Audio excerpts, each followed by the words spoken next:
Edukasyon ng mga programa sa mga batanon. Mao ini ang akon iginduduso. Mao ini ang susi sa naton kabubuason.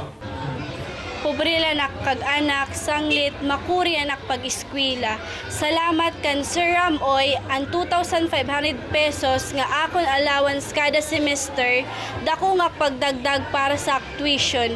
Sanglit, ginahangyo ko anak maigkasibatan-on kan Sir Ramoy nakita anat pag-eskwela o payon ta kay sagot niya, Sir Ramoy, ikaw na. Edukasyon ngan programa para sa mga batanon. Tatagan ko sin prioridad. Nahimo ko ini bilang vice-gobernador. Apisar sin kakulangan sin pondo. Mas mahimo ko ini kun iyo ako ibubutang sa Kongreso. Una po, darako nga salamat kan Kuya Ram nga sa kadamo sa estudyante sa amo universidad sayo ak nga napili kumo sayo nga pobre sa amo barangay sayo nga pobre nga pamilya. Gidadarako nga bulig ito niya 2,500 para sa ako pag-eskwela. Salit sa tunaragong eskwela ng mga batanon din sa nato Norte San Samar. Kanramuin na kita, ikaw na Kuya Ram. Mga medical assistance ng financial assistance para sa naton mga igkasinoktehanon nga kablas.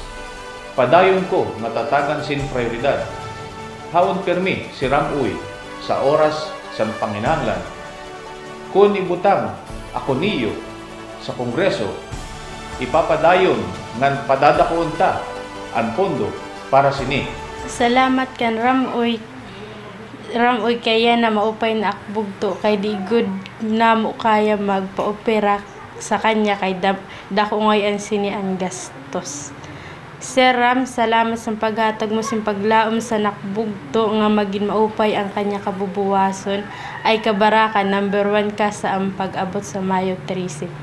Ramoy, ikaw na. Well, actually, ini nga ginhatag ni Vice Governor sa amon, ug sa ngaran sa amon Federation sa Senior Citizen, dako na namon pagpasalamat kay nakadugang ini sa amon kalipayan sa karugan in the form of recreation sa tungod sini nga magkakanta sira, nalilipay ang mga senior citizen sa bungto sa San Roque. So, ako na lang ginaako ang magpasalamat kung mo pagkakunta, kung magpasalamat personal ka Vice Governor. Ini, dako ini nga diri gud may limutan sa amon mga membro sa senior citizen diyan sa bungto San Roque. Tungod sini nga higayon nga sayo kami nga recipiente nga gintagan sini nga sound system. So akon gilauman nga sa maabot ang mga panahon makakabalos man kami gihapon sa iba nga mga paagi sa amon federation sini nga amon senior citizen. Kaya dili sa amon mga kasing-kasing amon itong gititipigan nga mga bulig ayuda sa aton gobyerno lokal pinaagi kan Vice Governor Ramoy. Karayag ko ipaabot sa ato Vice Governor, nagpapasalamat ak sa kanya na ihatag sa mga medical assistance para sa ako anak. Apisar san kakulangan sin pondo, akon gud gintalinguha nga matagan sin bulig pinansyal an aton mga barangay. Maaram ako nga ang tinuod nga progreso sa komunidad nagtitikang doon sa mga mehoras ngan pasilidad nga makikita sa barangay.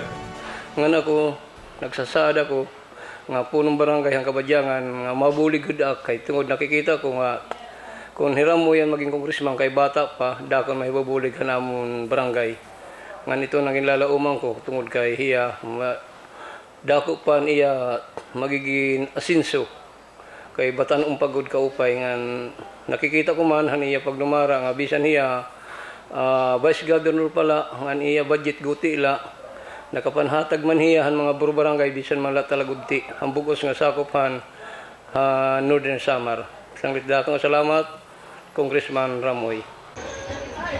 Ako nagpapasalamat sa dako nga nahibulig niya sa amon barangay. Congressman Ramoy, ikaw na ang pinaka-the best sa segundo distrito.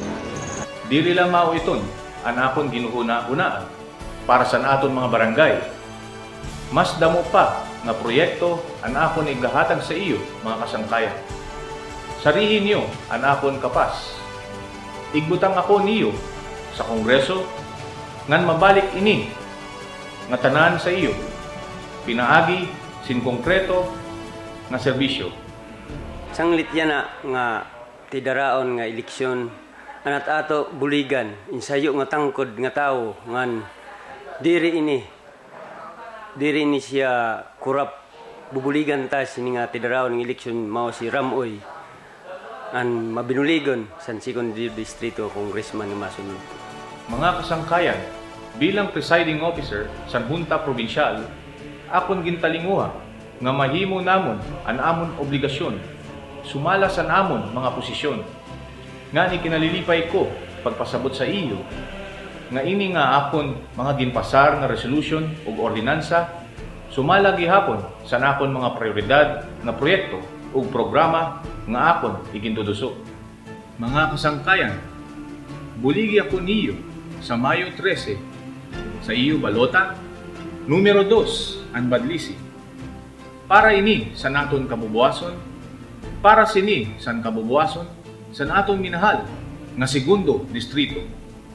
Andam na ak kumarawat san mando tikang sa iyo. Ramoy po magseserbisyo, diri magpeperwisyo. Dara ko na po pasalamat ug sugad man congratulate ko siya nga sa iyo ngayon siya nga most outstanding Vice Governor sa Punto San Lawang, Katarman. Ang angay nga aton pag-urunungan, ang batanon o ang kabubuwasan sa 2nd Distrito, wala lain kundi si Ramoy. Ramoy, ikaw na! Sa Cavite, Ramoy, ikaw na! Sa mga barangay distrito, Ramoy, ikaw na! Silveros, Ramoy, ikaw na! Kung may isang tao ho akong nakilala na talaga namang napakabait, matulungin at maaasahan, si Ram po yun. At talagang alam ko ho na bukal sa kanyang kalooban ang pagsisilbi sa kanyang distrito. Kaya naman ho, para sa Kongreso, Ramoy, number 2 sa inyong mga balota.